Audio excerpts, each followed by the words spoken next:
Good morning, dear Dawn. Good morning, Andrea. You're making me hungry with your background there. We got some popcorn as a background today, and there's a reason for it. You feel like you're watching a good movie out there, do you? Yeah, I mean, reality is just the best TV show right now. I mean, it's it's difficult. I'm in this all day, right? I am researching, I'm following the money. It's like Yeah. I wrote yesterday, like follow the yellow brick road, gold, right?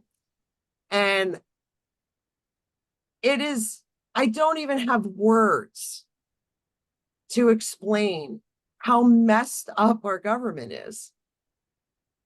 I just, it is scary. America is in trouble, Dawn. And maybe it's always been this way, but when I don't know, like, but what I mean, oh my God. Right? Yeah, I just think it's been hijacked for decades and we're just kind of figuring it out, and it's being more obvious and getting worse as I assume the trapped beasts are just clawing out and going absolutely nuts, as their system implodes. Totally, totally. So, but I feel better because I was checking something. I have an old like Yahoo email account. So I check it every once in a while because I still have old things and I have to check it. So the front page of the Yahoo Finance News was Biden shares why people should believe him on the economy. Yeah. So I Yeah. feel a lot better. You feel better? You know what?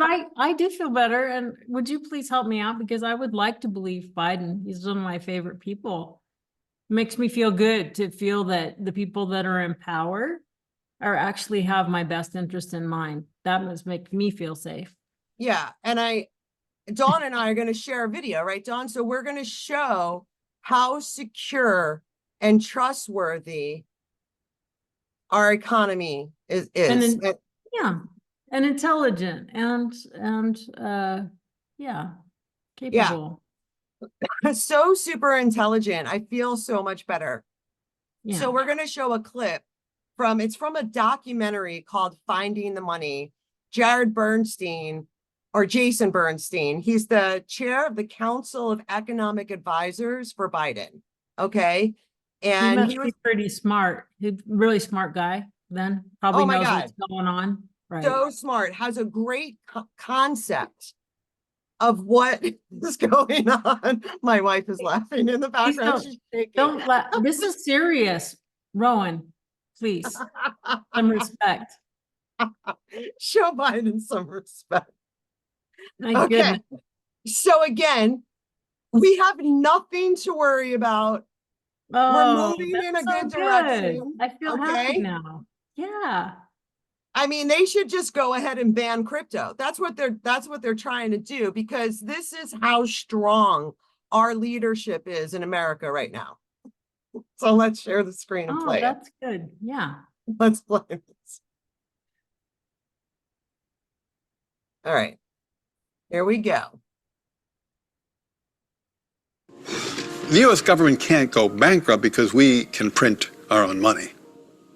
It obviously begs the question, why exactly are we borrowing in a currency that we print ourselves? I'm waiting for someone to stand up and say, why do we borrow our own currency in the first place? Like you said, they print the dollar. So why does the government even borrow? Well,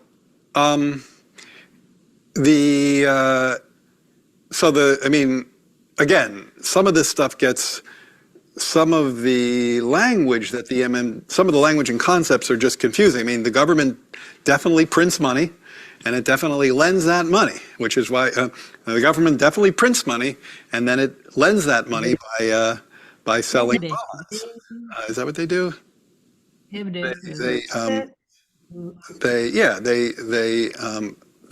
sell bonds. Yeah, they sell bonds, right? Because they sell bonds and people buy the bonds and then the money. Yeah. So a lot of times, at least to my ear with MMT, the language and the concepts can be kind of unnecessarily confusing, but there is no question that the government prints money and then it uses that money to, oh, yeah, I guess I'm just, I can't really talk. I don't get it. I don't know what they're talking about. It's Like, really hard. it's like the government clearly prints money. It does it all the time, and it clearly borrows. Otherwise, we wouldn't be having this debt and deficit conversation. So I don't think there's anything confusing there. Oh, no. Oh, So we're okay. Everything is fine. these are smart people that are in charge of stuff. Oh, hold on. This is good.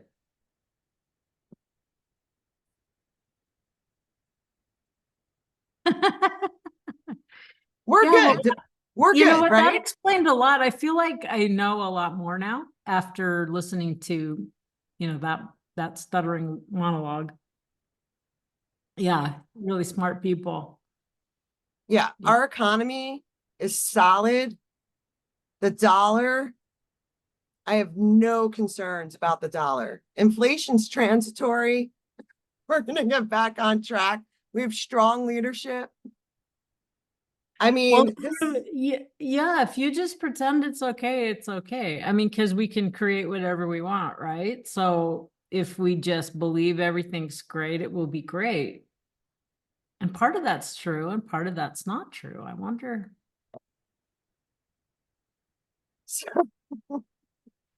I mean, okay, so what's going on in our government?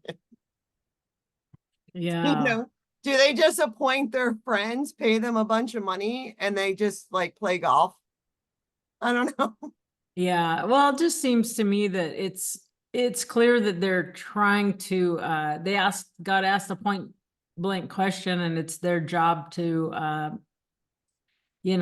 shield the truth and dance around it and divert attention. And it's like, it's clear that the government prints money, but what he didn't say is the Federal Reserve prints money and loans it to the government. And why would we be doing that? Anyway, and since they can print all the money they need, then clearly they don't need our taxes. Our tax dollars don't matter. They can print money for whatever they need, and doesn't matter. We'll never go bankrupt. We just print our way out of it. And and that's what Americans are doing right now is, spending on credit cards. And it's just like all these things haven't hit yet. I was talking to my sister, and this isn't, insider news, but just for her, she goes, man, because she's in HR for her company. She's been with it since it was a startup over there, and San Francisco area. And her company's trimming like 10% out of each of their offices worldwide. And she says everybody else is doing the same. And she says that her boss told her there are there are hundreds and even thousands of really highly qualified people that usually are highly paid that cannot get jobs right now. And at some point their severance pay is gonna end. And then what happens to the mortgages that these people are supposed to be paying? And so it's just this lagging indicators. It's not showing up yet, in the numbers. Yeah. In some areas here, prices is still, there's price reductions in housing and things, but builders are still building, finishing their developments they broke ground on. People seem to be buying the houses. There's still a lot of people that don't think that it's going to go down. So I wonder what's going to happen, Andrea. I wonder what's going to happen. Oh my goodness. So it's interesting because I was looking at, I was listening to a podcast about real estate in Florida, and the condos are sitting now because the fees are so high. Yep. No one wants to provide home insurance, right? Because we have so many hurricanes here. Right. So the condos are sitting, we're definitely seeing home reductions. Are So, you? yeah. So what happens with your business, right? As the note queen, Dawn's the note queen, everybody. Oh, yes. And Uh-huh. so, you know, as we take profits, right, from cryptocurrency, right, we're in an accumulation phase. So so many times I'm like, okay, so what are we going to do with our crypto profits? We're still early stages of the entire world moving to the blockchain, because this is happening, right? Mhm. Even though our government's trying to stop it and make it like, I don't know what they're trying to do, but I guess they don't want our systems to be secure on the blockchain. So, but those shenanigans will end, right? So as we move over to the blockchain, prices will go up in crypto. In theory, I'm speculating. I'm not a financial advisor. This isn't financial advice. Dawn and I are two chicks talking about crypto, right? So as we take our profits, it would make sense if real estate comes down, people can't pay their mortgage payments. Americans just hit an all-time record for hitting $1 trillion in credit card debt. Yeah.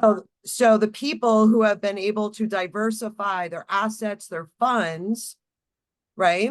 We can move that money into housing. That's at least like my theory. I'm not sure what the Bidenomics would say. Yeah. Well, as far as, let me speak to that on a couple different levels. Of course, like I've been diversifying like mad long before we met, because of just real things, right? And so, like I've told you probably the last time, it's like it's the hardest thing ever for me to leave huge amounts of money in the bank. It's just painful. Like it sits there and I'm like, I gotta get it out of there. It's hard, you know, it's like it's my least favorite place. I'm not gonna tie it up in a treasury, a CD, because well, anyway, my whole thing is investing anyway in different things. But I did have some real estate holdings and not a ton. Not a ton. A lot of them investment properties, some of which were smaller deals like mobile homes on land, and did a mobile home project in a park, where my exit strategy was to sell on terms. So that means that I was the bank for those buyers. It wouldn't have qualified for a bank loan anyway. Some of them are older things, but even if they could, I want to, right? Even if William Buffett or Warren Buffett, his company is here in the mobile home lending space. I forget the name of the company, but they're charging, even good buyers 12% and up. And I'm like, hey, to get my price, I'll carry it 10 or 11 because I want that income stream, right? So Yeah. what I like, instead of things that just sit there, of course, appreciation makes sense for precious metals, real estate, crypto, clearly. But really what keeps us going month to month is cash flow. And so that's what I like to do, is create cash flow, whether I'm originating my own loans or notes. That's why the note queen thing, I may have mentioned this last time, but it was a brand I got accidentally because I was always talking about seller financing and carrying paper, which is a note and a deed of trust, a note and a mortgage.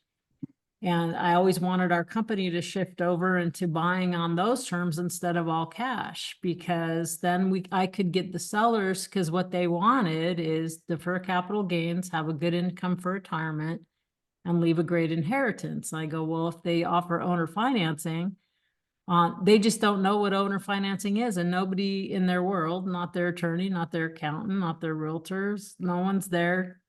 No one gets paid to tell them about this strategy. But the people that do know use it as their primary retirement vehicle, is to basically go from landlord to lender. And usually they're almost sometimes doubling and sometimes maybe 30% more, anywhere from about 50 to 100% more income if you go to be the landlord. So a lot of people are squeezed right now that are landlording because your hard costs are going up. And even if rents are staying stable, costs going up, so your net operating income or your profit is going down. If you have Right. to do any repairs or upgrades, you've got to, it's more expensive to get that done. So there's some people that have been, maybe this big apartment building's been in their family for 3 generations, but they're sitting down, but the costs have gone up faster than rents. And we know with the inflation, people, rents can't go up forever because people have to pay for food, put gas in their car. Right. If it comes down to, can I eat? Can I feed my family? Or am I going to be late on my mortgage or my rent? What do you think? So anyway, they're sitting at like at a 1% cap rate, some of these families, and they don't even have any debt, right? But they're barely, for the risk of owning a big gigantic property, they're barely making any profit whatsoever. They're making less, in fact, than they would if they just put it in the bank in a savings account at this point. So anyway, as the margins get squeezed, something that people can do who have real estate is to become the bank on it if there's a capital gains issue in particular. Otherwise, a lot of times it doesn't make sense for people too. Some people think that, oh, that sounds like great. And then I'll say, no, for you, no, I would not do this. I would do, X, Y, Z. So it's not a thing that fits for everyone. Another situation that can happen is as if prices go down, people lose jobs and they've got a big mortgage, but they can't, those payments are getting hard. What can you do? And there's, it's a really big thing in the industry right now of, I don't know if you've heard the term subject to. I have not. What's subject to?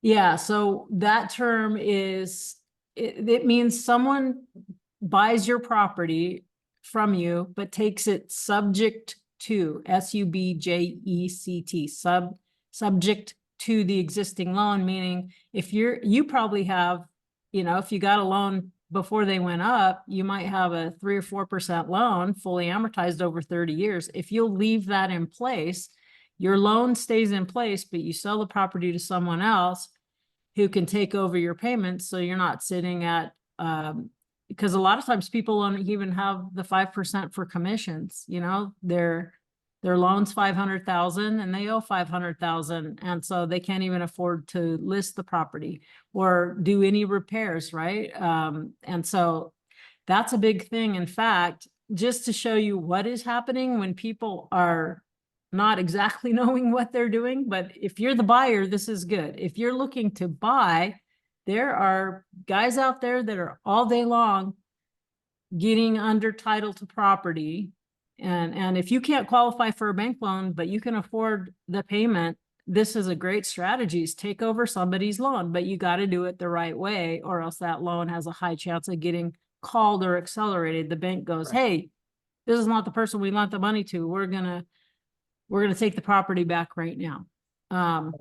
So if you want to prevent that, then there's a very specific way that it needs to be done. But so it's a great way for a seller to get out of a sticky situation without a foreclosure or a short sale.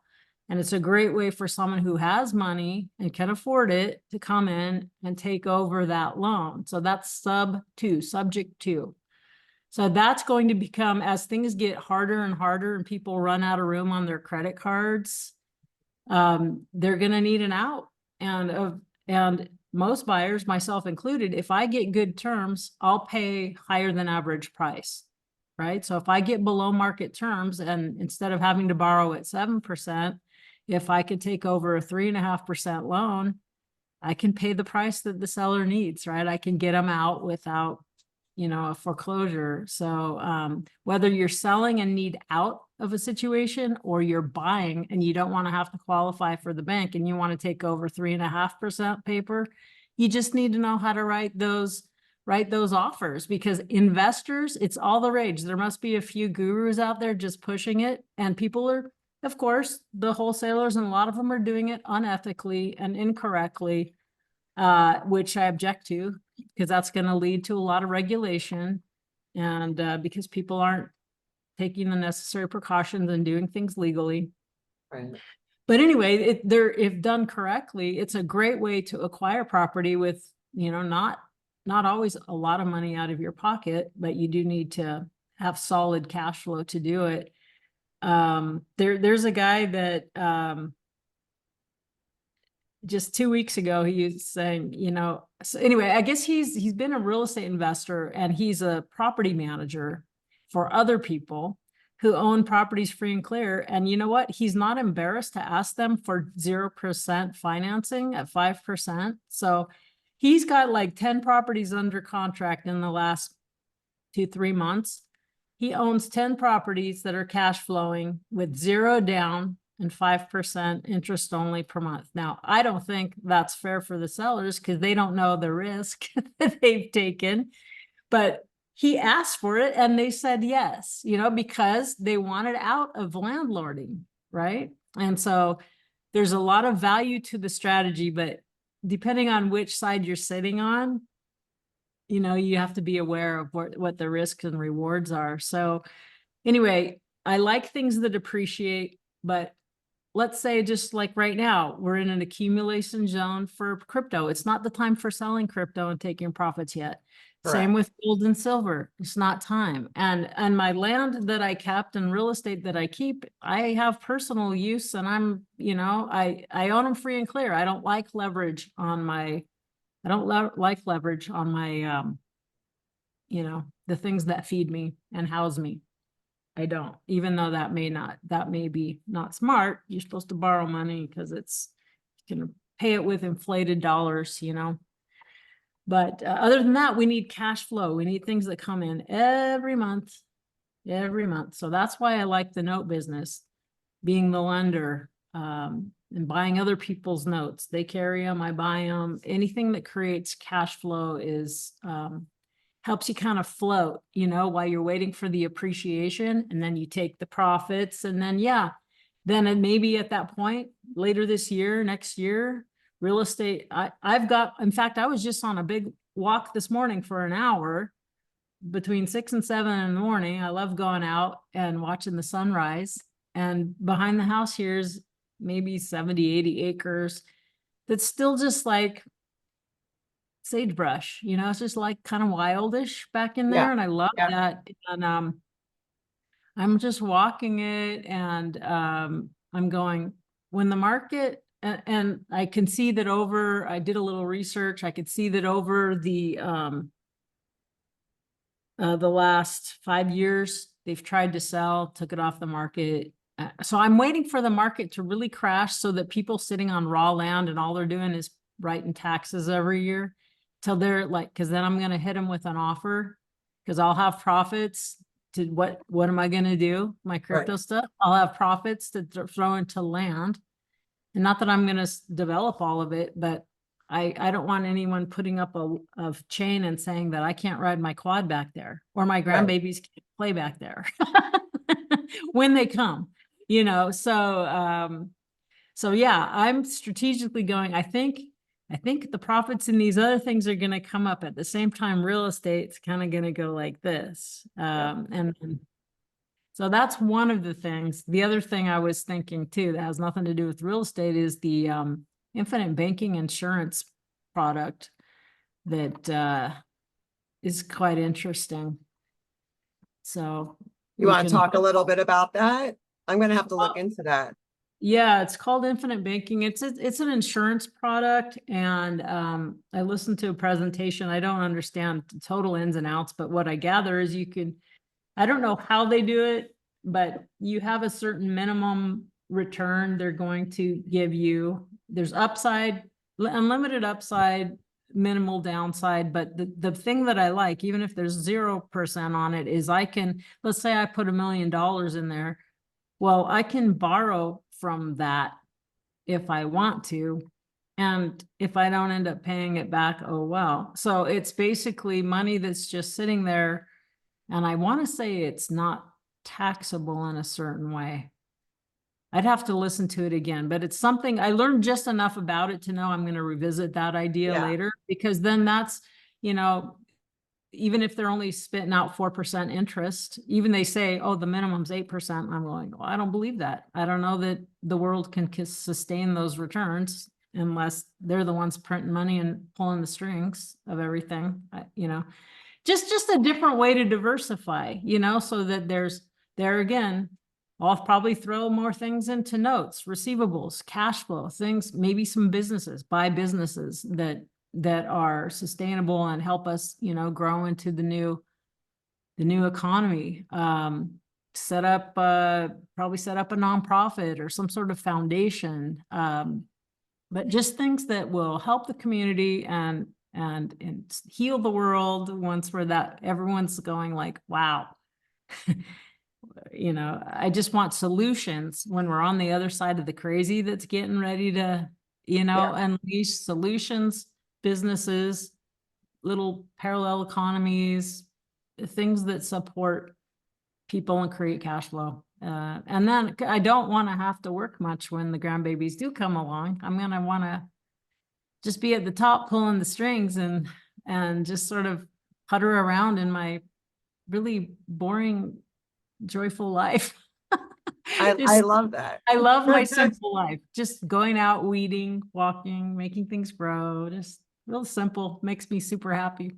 Yep, that's exactly how Rowan and I are too. And I think it's such a good point too, because I was reading an article and they were saying that Social Security is going to run out in 2035. And again, if you trust the government, if they're doing a great job, if you feel secure, totally don't worry about it. But I'm concerned. And wouldn't it be great to look at what you do for a living, get involved in real estate, research, just like we research crypto, see if it's right for you, because Ro and I are like, we're going to need passive income to replace Social Security, right? Because Right. 2035 is 11 years away. So, well, I just kind of look at those little letters. They showed me how much I would get, blah, blah, blah. And I go, lol. I look at that as fantasy. It's like, I have lived my life so that I pretend there is no social safety net we do whatsoever. the same. Yep.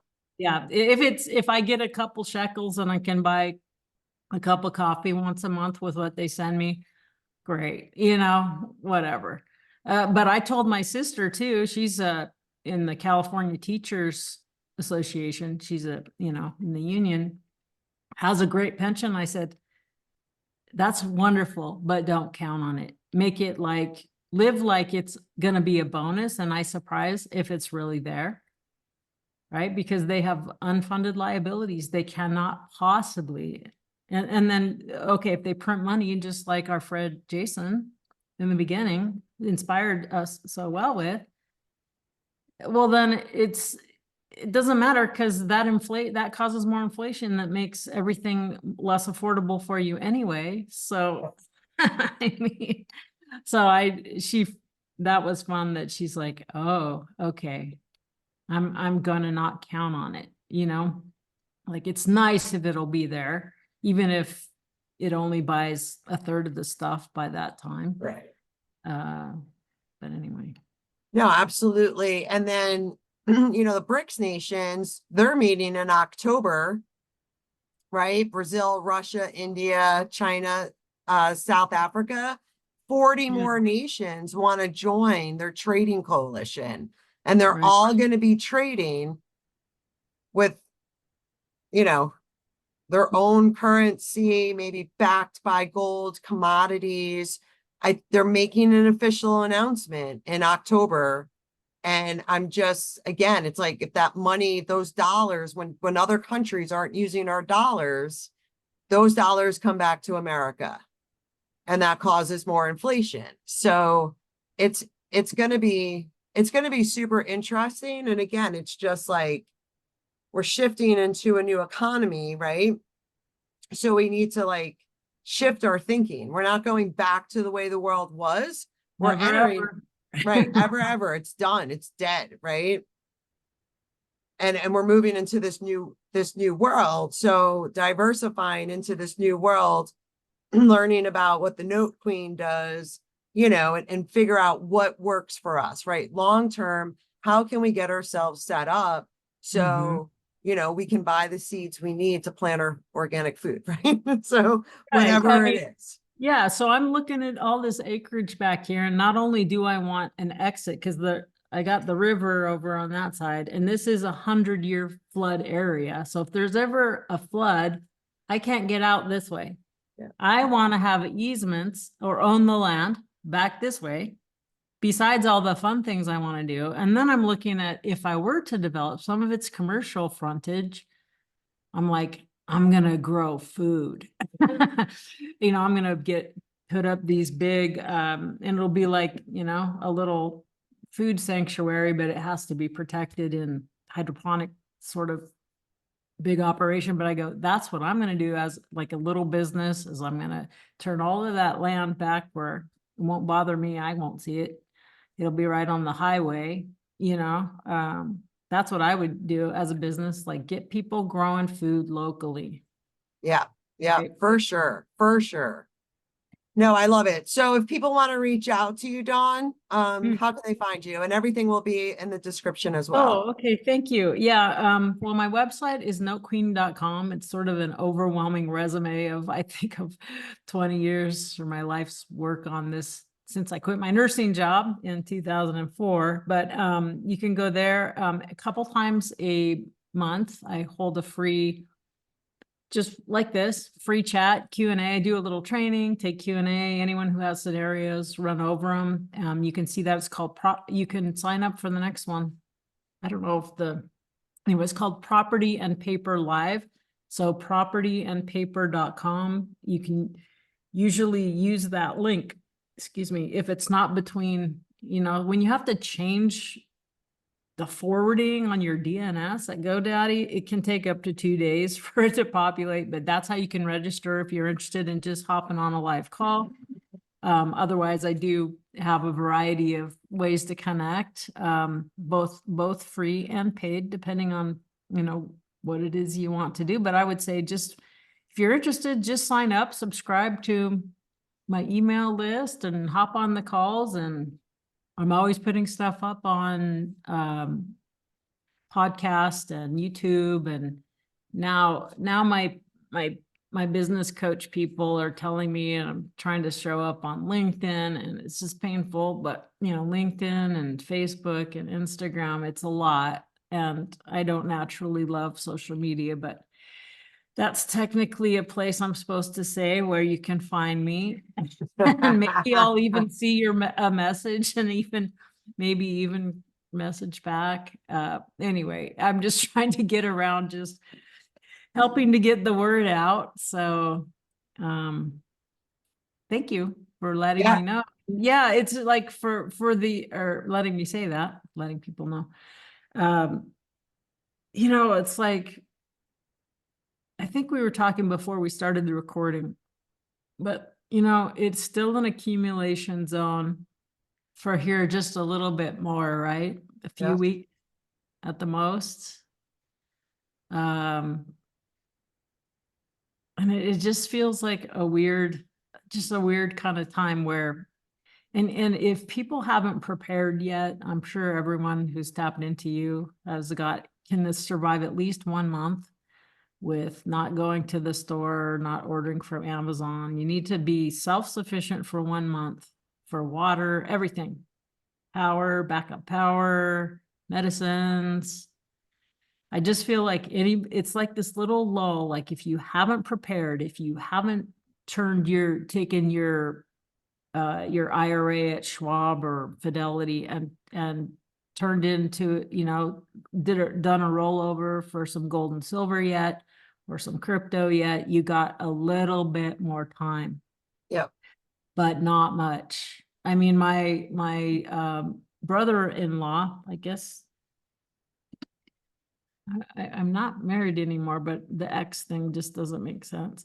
But the, anyway, he's just a simple, smart guy, used to work as an entomologist for, University of Nebraska in Lincoln. And money is the last thing that he thinks about. He's a very down-to-earth guy. No matter how much he has, he's going to drive an old beater truck. He won't buy an extra anything. He doesn't know how much money he has, and he could actually buy himself a new car, but he won't because that's too expensive. He keeps breaking down on the road and having it fixed. So Oh, anyway, but he must be living right, because when he got some inheritance money, he gave a chunk of, see, Don, invest this for me. So I do have him with some note payments that he gets every month that supports him when he quit his job. And so that's, I guess, provided a lot of income for him on his basics. But someone cold called him from Equity Trust, and Equity Trust is a self-directed IRA custodian. And they said they were trying to talk to him and say, look, the stock market's getting weird. Here's the things that are going on. You have a few more weeks. So someone just, he wouldn't have done that when I talked to him. He says, oh, I don't even think that money's there. But because